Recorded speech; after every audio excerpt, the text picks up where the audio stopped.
Hello, my friends. Welcome. My name is Joe. This is the Joe Martino Show. And today we're going to talk about, well, let's be honest. We're going to talk about a lot of things today. Buckle up. We're going to do it quick and fast so that you can get back to your family. Let's kick it off. This is the Joe Martino Show. You're listening to the Joe Martino Show, a podcast dealing with all things emotional, relational, and human nature. Joe is a licensed counselor in the state of Michigan, specializing in relationship therapy. He is also the author of the book, The Emotionally Secure Couple. All advice offered in this episode is offered for entertainment and educational purposes only. Enjoy the show.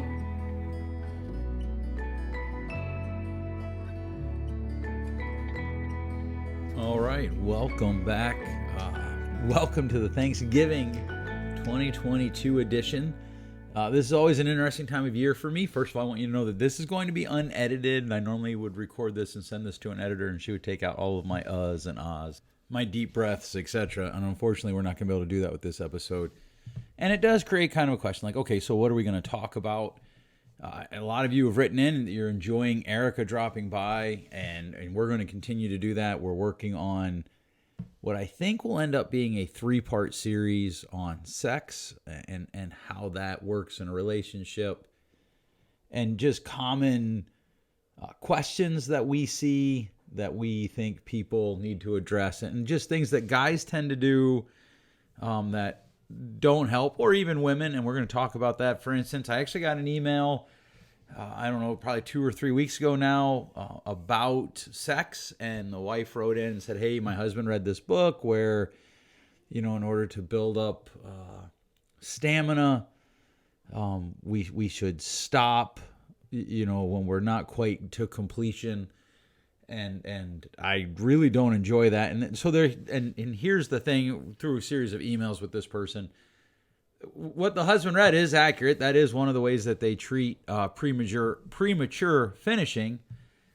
And at the same time, once that's not an issue, I would imagine that enjoyment would greatly decrease from that. And so we're working on that. We're working on a bunch of things.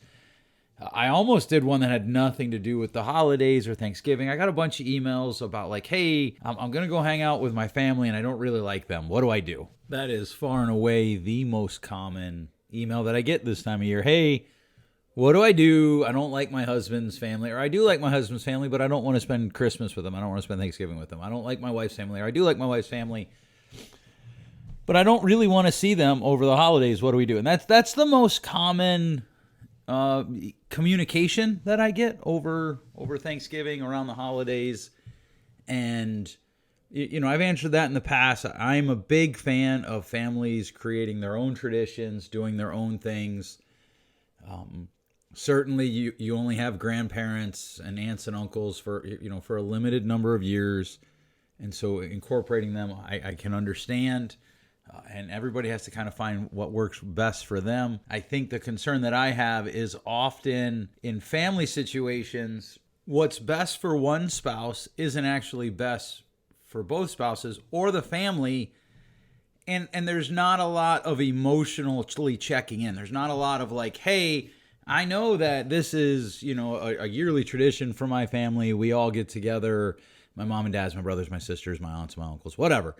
And I love it, but I've never really checked with you about how you feel about it and what do you think about it and what do you want to do. And sometimes that goes the other way too, like, oh my gosh, I hate this, but I know my spouse loves it. In fact, just this year, in this calendar year, I was talking to a couple about a similar situation, and the wife was just, there's something that they do every other holiday at each other's family. So this year, I don't know, wherever they're going, his family does this one tradition whenever they have it at their house. And she hated it. She hates it. It's not a past tense. It's a present tense. She hates it. And I was like, well, tell your husband. Oh, no, he loves it. Well, ask him and find out. It turns out that he hates it every bit as much as she hates it. In fact, once she brought it up to him and he was like, well, actually, I hate that too. It was like a 3-minute conversation for them to find something that they could both agree on, that they thought was a good way to go in a direction that they both agreed on. And so it was a short conversation. And I think part of the problem around the holidays is that we don't talk about what we want. we give in or we agree, yep, I'll go do that, but then we kind of resent it. And that's rarely, in fact, it never leads to health. I was going to say that rarely leads to health, but it never leads to health when we're actively resenting something that we willingly engaged in and somehow turning around and blaming our spouse, our partner for what we agreed to do. That's a problem. So what does all that have to do? I mean, there's a lot of different emails we have. I had one email about churches and why do churches schedule so many things when there could be family time. And that is a pet peeve of mine. That is something that is like just putting thumbtacks inside my socks and having to walk around on them. It just infuriates me how little regard so many churches have for family time. And their argument is, well, there's not that many families that have family time. Right. So we're going to make it harder for those families that want to have family time because we've got God on our side, right? The church, when they're scheduling things, people aren't always afraid of disappointing the student ministry pastor, but they might be afraid of disappointing God, or the kids might, or they just want to see their friends, and here's a roadblock to that. Somebody wrote an email about that, and that would be a fascinating podcast episode to do. What we're going to talk about instead is you and your holidays and your traditions. What are your traditions? What do you do to help you? Do you know that there are benefits to creating intentional time to be thankful? And, you know, I thought about doing an episode. I don't understand people who want to control other people, right? The whole like, oh my word, can you believe Mary decorated for Christmas already? You know what they say? The reason it snows in December is because people just skip over Thanksgiving. And then on the other side, there's Frank, and he's like, I just don't understand why we just skip over Thanksgiving. That just shows the degradation of our society. I don't understand that. Why do we care if whatever her name was decorates her Christmas or listens to Christmas music? Like why? And here's the thing, Mr. Frank. Apologies to all my friends named Frank. You could actually be excited for Christmas and still be thankful for Thanksgiving. And that's what I want to talk about today. Like, you know, my family, we're going to stay home. Last year we did travel for Thanksgiving. This year we're going to stay home. We have a pretty strict rule. You're not allowed to go do things Wednesday night into Thursday with your friends. You need to be with us. You need to be with family. We're going to have family dinner, play some board games, talk about life, etc., etc. When I was a kid, one of the things that my family did is we would all make a list of things that we were thankful for. And that's something that I'll do. I still do. Every Thanksgiving, I make a list of things I'm thankful for. How my family does it now, my wife and my children, is when we're eating, before we get up from the table, we go around the table and we talk about things that we're thankful for. And at our house, one of the big principles that we live by is that we don't control what other people do, but we control how we respond to it. So we start talking about thankfulness. We start talking about the things that we are grateful for. And one of the realities is that thankfulness is a choice. It is something that I can choose to do or I can choose not to do, and I'm free to do it either way, and you're free to do it either way. You don't have to be thankful. You can choose not to be thankful. That is your choice. That is your prerogative. The challenge becomes, what do you lose out on when you're not thankful? And so, you know, there's a ton of articles out there, but gratitude helps us mentally. There are actually mental benefits to being grateful. It improves how we view the world around us. Every time they do the studies, and I've mentioned this many times, between optimists and pessimists, the reality is the optimist doesn't have a life that's actually easier than the optimist, than the pessimist.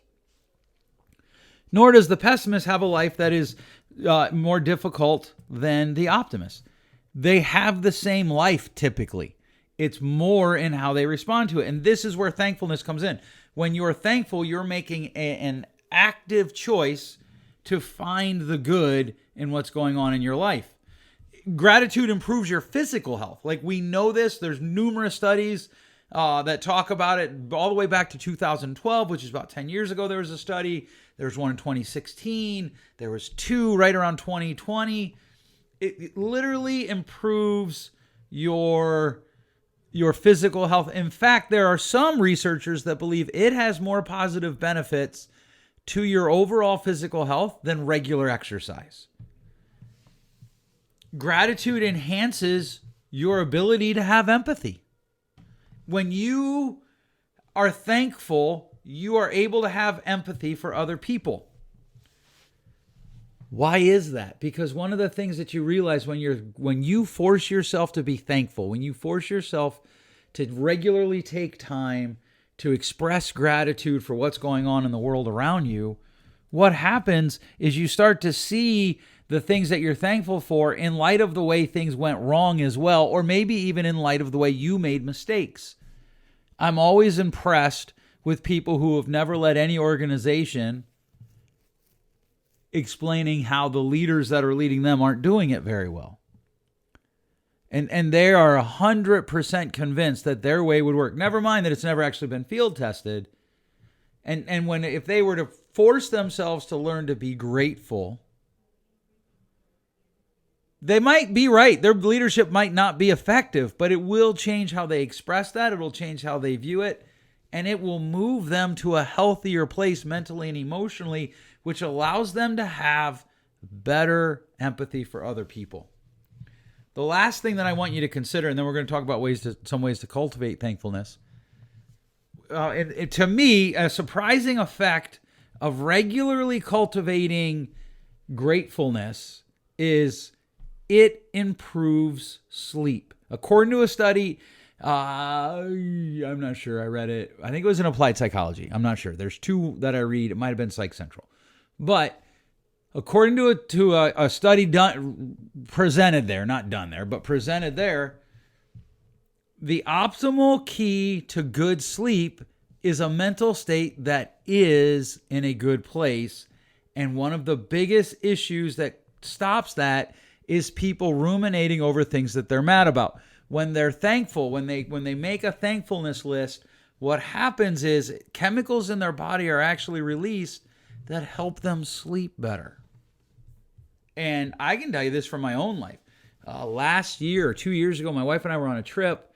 We were coming back to just high stress on a number of fronts, and I didn't want to. And so I got up, I went downstairs from where we were staying, got a cup of coffee, I sat down on an outdoor couch, and I just made a list of the things that I'm thankful for. And by the time I was done, my mood was completely different than when I sat down. And so there's the first step in cultivating a spirit of thankfulness, of gratitude in our lives. Keep a gratitude journal. Keep a thankfulness journal. And you can do this two ways. You can do it, like at special events like I'm going to do for Thanksgiving. Tonight I'm going to make a list. I'm going to start making a list, and that'll run for a few days. And then by the time we get to Thanksgiving, this will drop the day before Thanksgiving. But by the time this goes up, probably my list will be almost done. And then I'll have some things to talk about with my family over Thanksgiving dinner that Thursday. Another way to do it is every night, every day, every morning, write out 1 to 3 things that you're thankful for in the last 24 hours. Make it a habit. Make a habit of writing a thank you note. Maybe once a month, 2 a month. Just send out thank you notes to people, and like handwritten thank you notes. And that's going to require a little bit of work on your part, right? You might have to find their work address, their home address. Or, write it. I guess you could write it and keep it on your person. And if you run into them, you live in a small town like I do, maybe just give it to them. But write thank you notes. See, there I did an that my editor would have gotten. I'm just kidding. But write a thank you note and make that a habit of your lifestyle. Donate either your time or your money or both to people less resourced than you. And I know there are people like, man, I'm so poor, there's no one less. That's just never true. I suppose I should say that's rarely true, but it's rarely true. Go help other people. Go volunteer at a soup kitchen or at a place that does meals. Just go volunteer somewhere. If you don't have any money to donate, that's fine. If you do have money to donate, that's fine. But donate some of your time too. Learn to view the world through other people's lenses. To the people that write in, they're like, look, I'm going to go, with my husband, my wife, and I don't really like their family. Try to see the holiday through the lens of the family member that you don't like, the family member that annoys you. Try to understand their take on it through their eyes. And that will help you cultivate a spirit of thankfulness. So there's some basic ideas, some ways that you can cultivate a spirit of thankfulness. I hope that if you're not doing any of these, that maybe you'll start. If you are doing them, I hope that you continue. Being thankful is a game changer. All right, thanks so much for listening. We'll catch you next week. Thanks for listening. If you enjoyed today's show, please share with a friend. And hey, give us that rating in your podcast store. Until next time, change possible.